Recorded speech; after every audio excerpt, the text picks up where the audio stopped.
We're on a great adventure today in Lamington National Park, Queensland. Our walk is 18 kilometres. Although there's 135 kilometres of tracks available, what we're going to do is target some really unique photographic opportunities. The track we're going through today is going to offer us 4 rainforest types, which is a rarity in the world. Lamington National Park is part of an ancient volcanic system that went through millions and millions of years ago. People come from all over the world to photograph not only the rainforest, but the waterfalls and the animals. And this is why we've done the trek today to one of the most beautiful waterfalls, I think, in the world, Lamington Falls.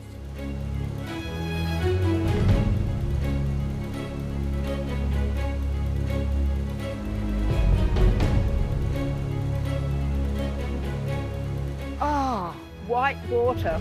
Fast flowing water, lush green growth everywhere, mossy rocks, beautiful sounds of water just flowing and flowing and flowing. It's magical. Here's a couple of tips to help you for getting the best from any waterfall photo in the world. I use aperture priority most often, f11. Sometimes I adjust my EV or exposure compensation, usually -1 stop, so that I don't lose detail in the bright water. I use a polarizing filter. This can help me to lower the shutter speed a little bit. This can help give that slight milky look or action to water.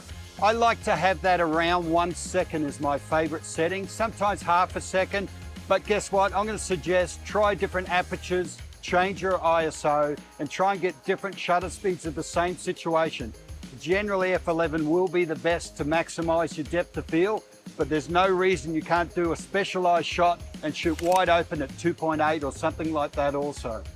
Especially when I'm doing long treks, I love to use magnetic filters. So these are made by Kase, and I find these filters fantastic. Very thin, color control is excellent, and all I do is put them on like that. What you need to do is actually turn the filter until you see the reflections disappear. So they work really well with waterfalls and other areas that have water or reflections. Generally, I don't use a polarizer any other time. It's just around water. A lot of waterfalls have a tendency to have little hot spots. I love to go and shoot those like everyone else, but I'm always inspired to try and get my own version of that waterfall. So I'm happy to look at very low levels, higher levels, so I change my tripod around. I also sometimes just do handheld work. Handhold, I can go down to 1 second with image stabilization that we have today. A couple of suggestions for handheld work would be to stabilize yourself as best as possible. Use this as your tripod and hold your camera like this. You'll be surprised how steady you can hold that and just squeeze off the trigger. Works very well. It's not as difficult as you might think. So here at Lamington Falls, we've got a great location here. A lot of the key photographs are at this spot here, but I'm going to go up and look at other spots too. And I've found a couple of beautiful spots up on the next ledge. We've got a small waterfall in the foreground here. And what I'm trying to do is use a 3D type principle on a 2D medium, which is our photography. So in this case, I'm looking at foreground, midground, background.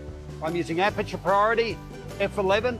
No compensation at this time. I'm finding my metering is handling it quite well.